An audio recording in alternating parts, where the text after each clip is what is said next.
ಸುಹಾಸಿನಿ ಕಾರ್ಯಕ್ರಮಕ್ಕೆ ಮತ್ತೆ ಸ್ವಾಗತ ವೀಕ್ಷಕರೇ. ಆದರ್ಶ ಹ್ಯಾಮಿಲ್ಟನ್ ಹೋಟೆಲಲ್ಲಿ ಇದ್ದೀವಿ. ಸ್ಟಾರ್ ಹೋಟೆಲ್ಗಳಲ್ಲೇ ಕೂಡ ಈಗ ಮಹಿಳೆಯರು ಎಲ್ಲ ಸೆಕ್ಷನ್ಗಳಲ್ಲೂ ಕೆಲಸ ಮಾಡ್ತಿದ್ದಾರೆ. ನೀವೇ ನೋಡಿದ್ರಿ, ಪ್ರೊಡಕ್ಷನ್ ಇರ್ಬೋದು, F&B ಇರ್ಬೋದು, ಹೌಸ್ ಕೀಪಿಂಗ್ ಇರ್ಬೋದು, ಸೊ ಈವನ್ HR ಅಲ್ಲೂ ಕೂಡ ಮಹಿಳೆಯರು ಇದ್ದಾರೆ ಅಂತಂದರೆ ನೀವು ನಂಬಲೇಬೇಕು.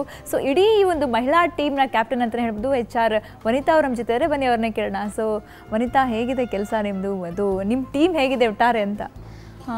ಇಲ್ಲಿದ್ದು ಟೀಮ್ ಬಹಳ ಚೆನ್ನಾಗಿದೆ. ನಾವು ಮಹಿಳೆಯರು ಸುಮಾರು 180 ಜನರಲ್ಲಿ 35-40ರಷ್ಟು ಮಹಿಳೆಯರೇ ಇದ್ದಾರೆ ಇಲ್ಲಿ. ಆಮೇಲೆ ಹೆಚ್ಚಿನ ಡಿಪಾರ್ಟ್ಮೆಂಟ್ಗಳಲ್ಲಿ ಎಕ್ಸಿಕ್ಯೂಟಿವ್ಸ್, ಮ್ಯಾನೇಜರ್ ಲೆವೆಲಲ್ಲಿ ಮಹಿಳೆಯರೇ ಇದ್ದಾರೆ. ಮೊದಲೆಲ್ಲ ಬಂದು ನಾವು ಹೋಟೆಲ್ ಇಂಡಸ್ಟ್ರಿ, ಹಾಸ್ಪಿಟಾಲಿಟಿ ಇಂಡಸ್ಟ್ರಿ ತಗೊಂಡ್ರೆ ಅವ್ರು ಬಂದು ಒಂದೇ ಟೆಲಿಫೋನ್ ಆಪರೇಟರು ಅಥವಾ ಬೇರೆ ಏನಾದರೂ ಆಫೀಸ್ ಕೆಲಸ, ಕ್ಲರಿಕಲ್ ಜಾಬ್ ಮಾಡೋಕ್ಕೆ ಮಾತ್ರ ಇದ್ರು. ಆದರೆ ಇವಾಗ ಹಾಗೆಲ್ಲ, ಇವಾಗ ಮ್ಯಾನೇಜರಲ್ ಪೊಸಿಷನ್ಗಳಲ್ಲೂ ಸುಮಾರು ಜನ ಮಹಿಳೆಯರೇ ಇದ್ದಾರೆ. ನಾನು ಇಲ್ಲಿ HR ಮ್ಯಾನೇಜರ್ ಆಗಿರೋದ್ರಿಂದಾಗಿ ಮಹಿಳೆಯರ ಜೊತೆ ಕೆಲಸ ಮಾಡೋದು ತುಂಬ ಚೆನ್ನಾಗಿದೆ. ಅದು ತುಂಬ ಖುಷಿಯಾಗಿದೆ ಈ ಥರ ಇಂಡಸ್ಟ್ರಿಯಲ್ಲಿ ಕೆಲಸ ಮಾಡೋದು. ಓಕೆ, ನೀವು HR ಮ್ಯಾನೇಜರ್ ಆಗಿ ಎಷ್ಟು ವರ್ಷ ಆಯ್ತು ಇದು ಕೆಲಸ ಮಾಡೋಕ್ಕೆ ಶುರು ಮಾಡಿ? ನಂದು ಒಟ್ಟಾರೆ ಒಂದು 9 ವರ್ಷ ಸರ್ವಿಸ್ ಆಗಿದೆ. ಅದರಲ್ಲಿ HR ಕಡೆ ಬಂದು 4 ವರ್ಷ ಆಗಿದೆ. ನಾನು ಈ ಕಂಪ್ನಿನಲ್ಲೇ ಮೊದಲು ಮಾಡ್ತಾ ಇದ್ದೆ, ಮಧ್ಯ ಬಿಟ್ಬಿಟ್ಟು ಹೊರ ದೇಶಕ್ಕೆ ಹೋಗಿ ಬಂದ್ರಿಂದಾಗಿ ವಾಪಸ್ ಬಂದ ಮೇಲೆ ನನಗೆ ಈ ಕಂಪ್ನಿ ಗೊತ್ತಿದೆ. ಮ್ಯಾನೇಜ್ಮೆಂಟ್ ತುಂಬ ಚೆನ್ನಾಗಿರೋದ್ರಿಂದಾಗಿ ಮತ್ತು ನನ್ನ ಎಲ್ಲ ಕಲೀಗ್ಸ್ ಮೊದಲು ಯಾರು ನನ್ನ ಜೊತೆಗೆ HODಗಳಾಗಿದ್ರು ಎಲ್ಲರೂ ಇದ್ದರು. ಆ ಒಂದು ಕಾರಣಕ್ಕೆ ಮತ್ತೆ ಇದೇ ಕಂಪ್ನಿಯಲ್ಲಿ ಸೇರ್ಕೊಂಡಿದ್ದೀನಿ. ಓಕೆ, ಈಗ ತುಂಬ ಜನ ನೀವು ಹೇಳಿದ್ರೆ 35-40 ಜನ ಅಷ್ಟು ಇದ್ದೀವಿ ನಾವು ಹುಡುಗಿಯರು ಅಂಥೇಳಿ. ಸೊ ಮಹಿಳೆಯರು ಅಷ್ಟೊಂದು ಜನ ಇದ್ದೀರಾ. ಸೊ ಹೆಂಗಿರುತ್ತೆ ನಿಮ್ಮ ಕಂಪನಿ? ಅಂದರೆ ಎಲ್ಲರೂ ಸೇರ್ತೀರಾ ಅಥವಾ ಬೇರೆ ಬೇರೆ ಸೆಕ್ಷನ್ಗಳಲ್ಲಿ ಕೆಲಸ ಮಾಡ್ತಿದ್ದೀರಲ್ವಾ? ಸೊ ಹೆಂಗಿರುತ್ತೆ ನಿಮ್ದೆಲ್ಲ? ನಾವು ಆ್ಯಕ್ಚುಲಿ ಇಲ್ಲಿ ತಿಂಗಳಿಗೆ ಒಂದ್ಸಲ ನಮ್ಮದು ಮಹಿಳಾ ಒಂದು ಗುಂಪಿಟ್ಕೊಂಡಿದ್ದೀವಿ. ನಾವು ವಿಮೆನ್ಸ್ ಸೆಲ್ ಅಂತ ಕರಿತೀವಿ. ಸೊ ನಾವು ಅದು ಮೀಟಿಂಗ್ಗಳನ್ನು ಕರಿತಾ ಇರ್ತೀವಿ ತಿಂಗಳಿಗೆ ಒಂದ್ಸಲ. ಆವಾಗ ಹೊರಗಿಂದ ಯಾರನ್ನಾದ್ರೂ ಒಬ್ರು ಸಂಪನ್ಮೂಲ ವ್ಯಕ್ತಿನ ಕರೆದ್ಬಿಟ್ಟು ಅವರು ಅಂದರೆ ಮಹಿಳೆಯರಿಗೆ ಸಂಬಂಧಪಟ್ಟ ಏನಾದರೂ ಒಂದು ಇಶ್ಯೂ ಬಗ್ಗೆ ಮಾತಾಡ್ತಾರೆ. ಇವಾಗ ಅವ್ರು ಗೈನಕಾಲಜಿಸ್ಟ್ ಇರ್ಬೋದು ಅಥವಾ ಬ್ಯೂಟಿ ಪಾರ್ಲರ್, ಬ್ಯೂಟಿಷಿಯನ್ ಇರ್ಬೋದು. ಈ ಥರದವ್ರನ್ನ ಕರೆಸಿಬಿಟ್ಟು ನಾವು ಬೇರೆ ಬೇರೆ ವಿಷಯಗಳ ಬಗ್ಗೆ ಮಾತಾಡ್ತಾ ಇರ್ತೀವಿ. ಅದು ಬಿಟ್ಟು ಒಂದೊಂದ್ಸತಿ ಹೊರಗಡೆ ಹೋಗೋದು, ಔಟಿಂಗ್ ಥರ, ಪಿಕ್ನಿಕ್ ಹೋಗೋದು, ಈ ಥರ ಬೇರೆ ಬೇರೆ ಕಾರ್ಯಕ್ರಮಗಳನ್ನ ಹಮ್ಮಿಕೊಳ್ತಾ ಇರ್ತೀವಿ ನಾವು.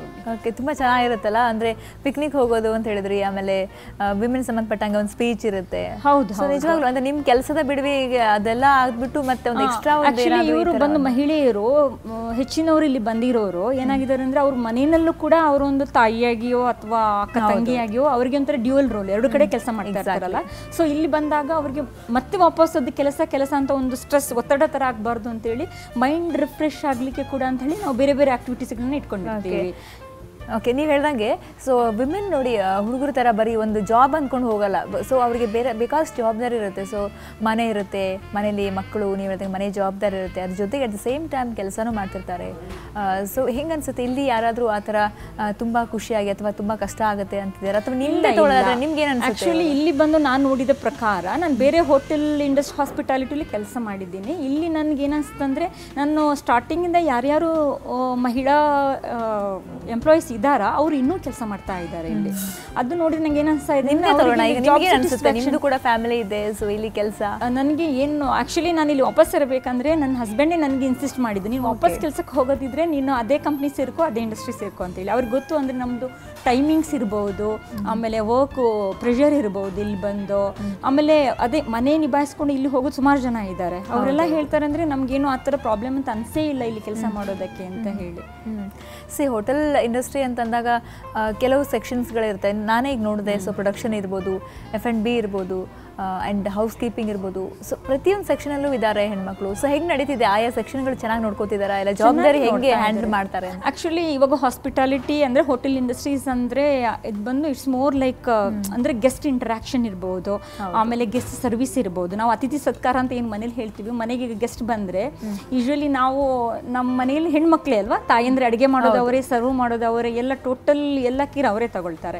ಇಲ್ಲೂ ಹಾಗೆ ಒಂದು ಹಾಸ್ಪಿಟಾಲಿಟಿ ಅಂದ ತಕ್ಷಣ ಅದೇ ಥರ ಆಗುತ್ತೆ. ಎಲ್ಲ ಡಿಪಾರ್ಟ್ಮೆಂಟಲ್ಲಿ ಕೂಡ ಇವಾಗ ಪ್ರೊಡಕ್ಷನ್ ನೀವು ನೋಡಿದ್ರಲ್ವಾ, ಅವ್ರ ಶೆಫ್ ಶಕ್ತಿನಿಗೆ ಅವ್ರು ಬಂದು ಅವರದೇ ಒಂದು ಅಂದರೆ ಸೆನ್ಸಿಟಿವ್ ಅಂತ ನಾವು ಹೇಳ್ತೀವಲ್ಲ, ಸೂಕ್ಷ್ಮತೆ ಇರಬಹುದು. ಆಮೇಲೆ ಅಡುಗೆ ಒಂದು ಕಲೆ ಇದೆಯಲ್ಲ, ಅದನ್ನು ಅವ್ರಿಗೆ ಚೆನ್ನಾಗಿರುತ್ತೆ. ಹೌಸ್ ಕೀಪಿಂಗಲ್ಲಿ ನೀವು ನೋಡ್ಬೋದು, ನಮ್ಮ ಮನೆಯಲ್ಲೂ ಆದರೂ ಅಷ್ಟೇ, ನಾವು ಜಾಸ್ತಿ ಮನೆ ಕ್ಲೀನಿಂಗ್ ಇರ್ಬೋದು, ನೀಟ್ನೆಸ್ಸು, ಅದು ಹೆಣ್ಮಕ್ಳಿಗೆ ಹುಟ್ಟಿದಾಗ ತಾನೇ ಬರುತ್ತೆ. ಇದು ಇನ್ನೊಬ್ರು ಹೇಳಿಕೊಟ್ಟು ಬರಲ್ಲ. ಆಮೇಲೆ ನಾವು ಫ್ರಂಟ್ ಆಫೀಸಲ್ಲಿ ನೋಡಿದ್ರೂ ಅಷ್ಟೇ, ಅದು ಗೆಸ್ಟ್ ರಿಲೇಷನ್ ಅಲ್ಲ, ಒಂದು ಕನ್ವಿನ್ಸಿಂಗು, ಮಾತಾಡೋ ಕಲೆ, ಒಬ್ಬರನ್ನ ಅರ್ಥ ಮಾಡ್ಕೊಳ್ಳೋದು. ಸಮಾಧಾನವಾಗಿ ಈ ಥರದ್ದೆಲ್ಲ ಕಲೆಗಳು ಅವರಲ್ಲಿ ಇರ್ತವೆ. ಅಂಥದ್ದು ಇಂಥ ಇಂಡಸ್ಟ್ರಿಗಳಲ್ಲಿ ಬಹಳ ಚೆನ್ನಾಗಿ ಉಪಯೋಗಕ್ಕೆ ಬರುತ್ತೆ. ಸೊ ನಿಮ್ಮದು ಕೆಲಸ ಹೇಗಿರುತ್ತೆ? ನಿಮ್ದೇನು ಆ್ಯಕ್ಚುಲಿ ಕೆಲಸ ಇಲ್ಲಿ HR ಮ್ಯಾನೇಜರ್ ಅಂತಂದರೆ? ನಾನು HR ಮ್ಯಾನೇಜರ್ ಆಗಿ ಓವರ್ ಆಲ್ ಫಾರ್ ದ ಈ ಯೂನಿಟಿಗೆ ಎಷ್ಟು ಎಂಪ್ಲಾಯೀಸ್ ಇದ್ದಾರೆ ಎಲ್ಲರದ್ದು ಒಂಥರ ಕೇರ್ ಟೇಕರ್ ಆಗಿರಬೇಕು. ಅವರಿಗೆ ಅವರ ರಿಕ್ರೂಟ್ಮೆಂಟಿಂದ ಹಿಡಿದು ಅವ್ರದ್ದು ಸ್ಯಾಲ್ರಿ ಇರ್ಬೋದು, ಕಾಂಪನ್ಸೇಷನ್ ಆ್ಯಂಡ್ ಬೆನಿಫಿಟ್ ಅಂತ ಏನು ಕರಿತೀವಿ ನಾವು, ಅವ್ರದ್ದು ವೆಲ್ಫೇರ್ ಪ್ರೋಗ್ರಾಮ್ಸ್ ಇರ್ಬೋದು, ಇವಾಗ ಎಂಪ್ಲಾಯೀಸಿಗೆ ಅಕಾಮಡೇಷನ್ ಮಾಡೋದು, ಸ್ಯಾಲ್ರಿ ಪ್ರೊಸೆಸ್ ಮಾಡೋದು, ಅದರ್ ಆ್ಯಕ್ಟಿವಿಟೀಸ್, ಕಲ್ಚರಲ್ ಪ್ರೋಗ್ರಾಮ್. ನಾವು ಇವಾಗ ಎಂಪ್ಲಾಯ್ ಎಂಗೇಜ್ಮೆಂಟ್ ಅಂತ ಹೇಳ್ತೀವಿ. ಅಂದರೆ ಇವಾಗ ಬಂದು ಎಂಪ್ಲಾಯೀಸ್ ಇವಾಗ ಅವಾಗಿನ ಕಾಲದ ಥರ ಅಲ್ಲ, ಅವ್ರಿಗೆ ಎಲ್ಲಿ ಜಾಬ್ ಸ್ಯಾಟಿಸ್ಫ್ಯಾಕ್ಷನ್ ಸಿಗ್ತದೆ, ಎಲ್ಲಿ ಅವ್ರಿಗೆ ಒಂಥರ ಜಾಸ್ತಿ ಕೆರಿಯರ್ ಗ್ರೋತ್ ಇರುತ್ತೋ ಅಂಥ ಕಡೆ ಅವ್ರು ಕೆಲಸ ಮಾಡೋಕ್ಕೆ ಇಷ್ಟಪಡ್ತಾರೆ ಇವಾಗ. ಸೊ ಅಂಥದನ್ನೆಲ್ಲ ನಾವು ಮತ್ತು ಗ್ರೀವೆನ್ಸ್ ಹ್ಯಾಂಡ್ಲಿಂಗ್ ಇನ್ನೊಂದು ಅಂದರೆ ತುಂಬ ಬರುತ್ತೆ ಬೇರೆ ಬೇರೆ ಸ್ಕಿಲ್. ಹಾಸ್ಪಿಟಾಲಿಟಿ ಇಂಡಸ್ಟ್ರೀಸಲ್ಲಿ ಬಂದು ನಾವು 2 ಥರ ಜನ ನೋಡ್ತೀವಿ. ಒಂದು ಬಂದು ಸ್ಕಿಲ್ಡ್ ಅಂತ ಹೇಳ್ತೀವಿ, ಒಂದು ಅನ್ಸ್ಕಿಲ್ಡ್ ಅಂತ ಹೇಳಿ. ಸೊ ಇಬ್ಬರಿಗೆ ಹೊಂದಾಣಿಕೆ ಮಾಡ್ಕೊಂಡು ಹೋಗೋದು ಬಹಳ ಕಷ್ಟ. ಅವ್ರ ಮಧ್ಯೆ ತುಂಬ ಇಶ್ಯೂಸ್ ಬರ್ತಾ ಇರ್ತವೆ. ಅಂಥವ್ರಿಗೆ ಕರೆದು ಕೌನ್ಸಿಲಿಂಗ್ ಮಾಡೋದು. ಸೊ ಪ್ರತಿಯೊಬ್ಬರದ್ದು ಕೂಡ ನಾವು ಟೆಂಪರ್ ಅಂತ ಏನು ಹೇಳ್ತೀವೋ ಅದೆಲ್ಲ ಕಂಟ್ರೋಲಲ್ಲಿ ಇರಬೇಕು ಇಂಥ ಕಡೆ ಕೆಲಸ ಮಾಡುವಾಗ. ಆಮೇಲೆ ಅವರ ಬಿಹೇವಿಯರ್ಸ್ ಇರ್ಬೋದು, ಮ್ಯಾನರ್ಸ್ ಇರ್ಬೋದು, ಇದಕ್ಕೆಲ್ಲ ನಾವು ಅವಾಗ ಅವ್ರಿಗೆ ಕರೆದ್ಬಿಟ್ಟು ಸ್ವಲ್ಪ ಟ್ರೈನಿಂಗ್ ಥರ ಕೌನ್ಸಿಲಿಂಗ್ ಮಾಡ್ತಾ ಇದ್ರೆ, ಯಾರ್ದು ಶಾರ್ಟ್ ಟೆಂಪರ್ ಇರ್ಬೋದು ಅಥವಾ ಫ್ಯಾಮಿಲಿಯಿಂದ ಸ್ವಲ್ಪ ಸ್ಟ್ರೆಸ್ಸಿಂದ ಪ್ರೆಷರಿಂದ ಬಂದಿರ್ಬೋದು. ಸೊ ಅದನ್ನೇ ತಗೊಂಡು ಇಲ್ಲಿ ಬಂದವ್ರು ಕೆಲಸ ಮಾಡೋಕ್ಕಾಗಲ್ಲ. ಯಾಕಂದ್ರೆ ನಾವು ಗೆಸ್ಟ್ ಯಾವ ಟೈಮಲ್ಲಿ ಹೇಗಿರ್ತಾರೆ ಹೇಳೋಕ್ಕಾಗಲ್ಲ ಅಲ್ವಾ. ಅವರಿಗೆ ನಾವು ಸರ್ವಿಸ್ ನೋಡೋಕ್ಕಾಗಲ್ಲ, ಬಟ್ ನಾವು ನಿಮ್ಮೆಲ್ಲರ ಮೂಡ್ ಒಂದೇ ಥರ ಇರಬೇಕು. ಹೌದು, ಅವ್ರದ್ದು ಹೇಗಿರುತ್ತೆ ಅದ್ರ ತಕ್ಕದಾಗಿ ನಾವು ನೋಡ್ಕೋಬೇಕಾಗತ್ತೆ. ಸೊ ಅದನ್ನೆಲ್ಲ ಅವಾಗ ನಾವು ಅವರಿಗೆ ಸ್ವಲ್ಪ ಕೌನ್ಸಿಲಿಂಗ್ ಥರ ಮಾಡ್ತಾ ಇರಬೇಕಾಗ್ತದೆ. ಅವ್ರ ಬಗ್ಗೆ ಸ್ಟಡಿ ಮಾಡಿ ಆಮೇಲೆ ಅವ್ರಿಗೆ ಯಾವುದ್ರಲ್ಲಿ ಸ್ವಲ್ಪ ವೀಕ್ನೆಸ್ ಇರುತ್ತೆ ಅದ್ರ ಬಗ್ಗೆ ಸ್ವಲ್ಪ ಅರಿವು ಬರುವ ಹಾಗೆ ಮಾಡಬೇಕು ನಾವು. ಸೊ ಏನಂತೀರಾ ವನಿತಾ, ನೀವು ಅಂದರೆ ವಿಮೆನ್ ಈಗ ನಿಮ್ಮಲ್ಲೇ ನೋಡೋಣ ಎಲ್ಲ ಸೆಕ್ಷನ್ ಕೆಲಸ ಮಾಡ್ತಿದ್ದಾರೆ. ಸೊ ಅದಲ್ಲದೆ ಬೇರೆ ನೋಡೋದಾದರೆ ಹೊರಗಡೆ ಬೇರೆ ಬೇರೆ ಸೆಕ್ಷನ್ಗಳಲ್ಲಿ ಕೆಲಸ ಮಾಡ್ತಾರೆ. ಪೊಲೀಸ್ ಡಿಪಾರ್ಟ್ಮೆಂಟ್ ಇರ್ಬೋದು, ರೈಲ್ವೆ ಡಿಪಾರ್ಟ್ಮೆಂಟ್ ಇರ್ಬೋದು, ಸೊ ಏರ್ ಹೋಸ್ಟೆಸ್ ಆಗಿರ್ಬೋದು. ಸೊ ನಿಮಗೇನಿಸುತ್ತೆ ಒಬ್ಬ ಹುಡುಗಿಯಾಗಿ ಹೆಣ್ಮಗಳಾಗಿ ನೀವು ಏನಂತೀರಾ? ಖುಷಿ ಆಗುತ್ತಾ? ಕೆಲಸ ಮಾಡೋದು ಆ್ಯಕ್ಚುಲಿ ತುಂಬ ಒಳ್ಳೆಯದು. ನಾನು ಫಸ್ಟಿಂದನೇ ನಂದು ಯಾವಾಗ ಎಜುಕೇಷನ್ ಮುಗೀತು ಆವಾಗದಿಂದ ಕೆಲಸ ಮಾಡಲಿಕ್ಕೆ ಸ್ಟಾರ್ಟ್ ಮಾಡಿದೆ.